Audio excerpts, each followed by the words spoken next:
Hey guys, this is a follow-up fact type of video about airbrushing. There's some stuff that I want to go over based on all the questions I've gotten from the basic airbrushing tutorials that I've done a while back. So sit back and enjoy.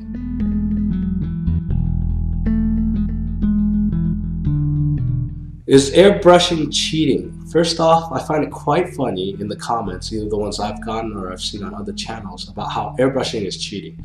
Honestly, if it gets the job done, fine, it's cheating. But I'm pretty sure back in the Stone Ages, a caveman would have thought using a brush was cheating. After all, the finger at the time was the way of painting arts on the walls of caves.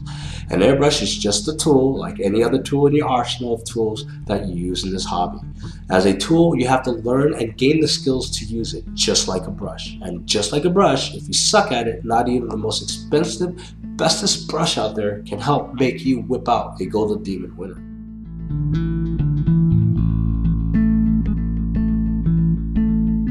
One of the many questions I get is, can I get a cheap setup to start with? Yes, you definitely can. When I originally shot the Airbrush for Beginners series, I didn't take into account a cheaper way to get started. I did follow up with it on a roundtable afterwards, but I didn't get too deep into it. Now, in this day and age, especially in this hobby, many people want to save money and spend that money on models instead, considering how much they cost nowadays. Other than the fact that I'm sponsored by Badger, I recommend their stuff mainly because their products have never steered me wrong. I've used everything from Posh to Iwata to Tester, Aztecs to Steinbeck's, and I've always ended up going back to using my Badger gear. This is mainly because I started up with the Badger way back when I was doing scale modeling when I was a teen. And if anything, again, always, it's all about preference. When you get more into it, you'll find your own preferences of which airbrush you'll like to use best. The same goes for anything in this hobby, like brushes or paints. There's nothing wrong with starting with a cheap airbrush setup and working your way up later. You can get a decent dual action gravity feed airbrush from eBay for about $30, even less if you want to go down that road. After a while though, there is a difference if you want to go down even cheaper. The feel is different, there are less bells and whistles if that's important to you. You'll also have to take into account the parts you would need to replace after using the airbrush. It's like buying a printer where it stops becoming viable because the ink cartridges cost more than the printer itself. In the case of an airbrush, you want to look at the cost of replacing needles and the needle tips. These two parts, to me, are what you'll mostly be replacing every so often. Now here's what I recommend for a cheap starter set. For the US and Canada people, go to eBay. eBay is a good place to go. Check out TCP's global eBay store. And the link's right here. Okay, click on the airbrushing equipment supplies category. And as I'm making this video, I see a cool setup for a gravity feed dual action airbrush with the air compressor without a tank for $90. That's a decent set and should last you for a good while. Now on ebayco.uk, under the search for airbrush or air compressors, I see a complete kit deal for about £100. I'm seeing some generic airbrushes as low as £20. Now, what you want to do is look for an air compressor that looks like this. Most of them are really the same generic models made in China and rebranded for sale, but they will do the job very nicely. Now, I can't vouch for how long they will last as I get mixed information about them from various people. Some say they've had theirs for years, some say they went dead after a few months. It boils down to if you get a good product from the product line and then how well you take care of your gear. If airbrushing really sticks for you and you get more into the techniques and style later, then you can worry about getting more expensive stuff. Even getting different airbrushes for different jobs. Different airbrush models have different feels and style to it. A good example of this is in my painting a Storm Raven video. You will see me switch from a Badger Chrome to the Badger Sotar 2020 to do pre-shading lines. The Chrome can actually do the same thin lines as the Sotar, but the Sotar has a shorter chassis. This makes it easier for me to control the airbrush when I'm spraying closer to the surface of the model. Finally, look around. People are always selling out their stuff as they upgrade to better stuff or drop out of the hobby. Check eBay or hobby forums, and you can find great working used gear for a steal.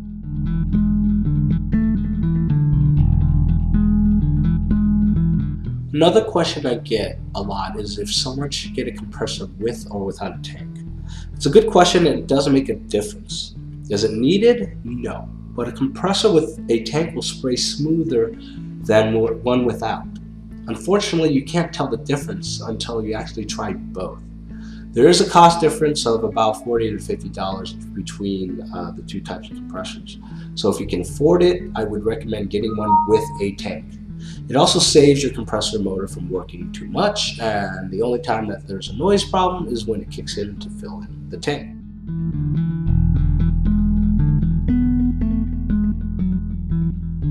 Can I use industrial compressors? Yes, you can, if you don't mind it being very loud. The only difference between an industrial compressor and a hobby compressor is that the hobby compressors are made for the hobby, less power and very minimal noise. Some people use those industrial compressors by leaving them in their garage and pulling a very long hose into the house, into the work table. What you'll need to do is to get some hoses and adapters and hook up your airbrush to the hose and straight out into the garage where the air compressor is at.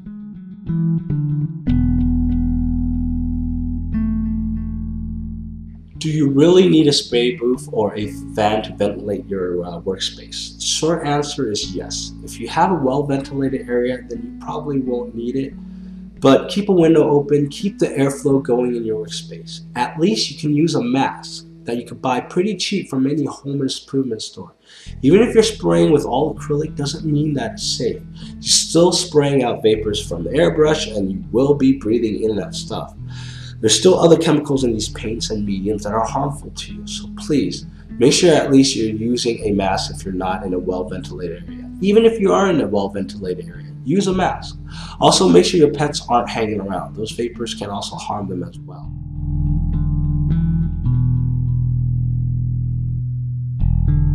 Another question I get asked a lot is what paint should I use for airbrushing? I really can't tell you what paints to use, but I can tell you what I use. I mainly use Vallejo paints, mostly Model Air, but I also use their Game Color line and their Model Color line. I also sometimes use Tamiya paints as well. These are the two brands of paints I mainly use for my models and my figures. Now, you can actually use any paints to shoot through an airbrush. You just have to make sure that you thin the paint correctly, and thinning paints is actually covered in the Airbrushing for the Beginner series.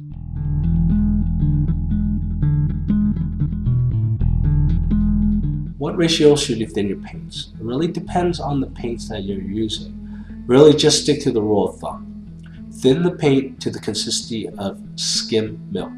I can tell you where I start for the following paints. Tamiya paints, I start to thin at a 1:1 ratio using their lacquer thinner. For Model Air, it's already pre-thinned. For Game Color, I start at a 1:10 ratio, and for Model Color, I usually start at a 1:15 ratio. For Vallejo paints, I thin using their own thinner. I stopped using Windex to thin Vallejo paints a while ago, as their paints thin very well with their own brand of thinner.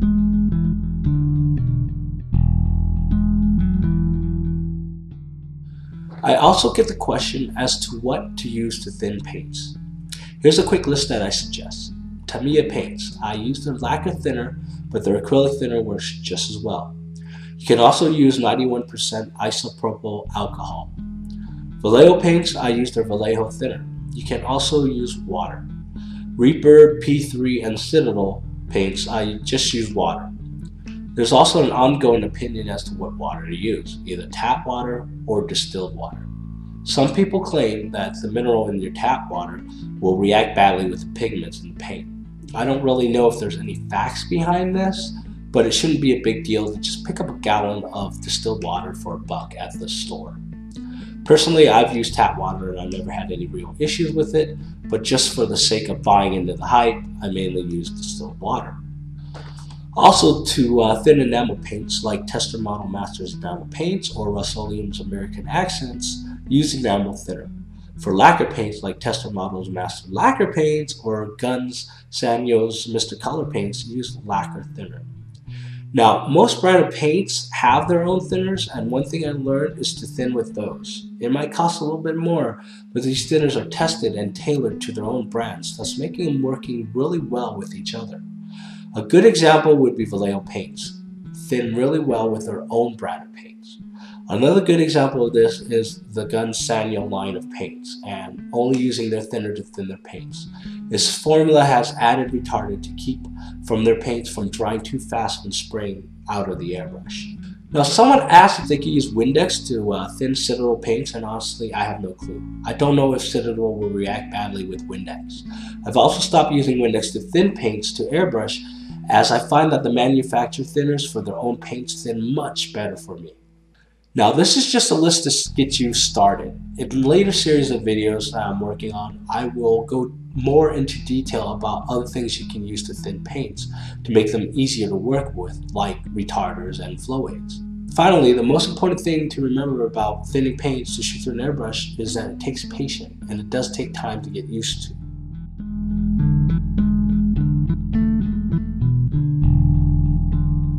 I seriously do get this question and enough times to cover it here, so let's just go over it really quickly.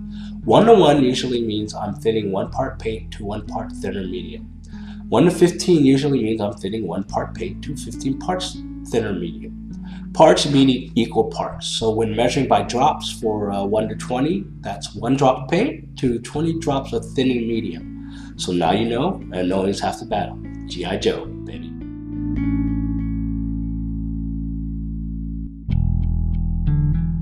Alright, where should you mix the paint before spraying? I usually mix and thin my paints in the airbrush color cup. I use a Tamiya mixing stick for that, as it has a wide edge to really mix it all up. I have also mixed paint in a clear plastic cup separately when I really wanted to get the color down just right. Either will work. If you're mixing it in the airbrush color cup, I usually drop in the thinner medium first before the paint. It is, however, easier to mix the paint in a separate container, as you can see what you're doing.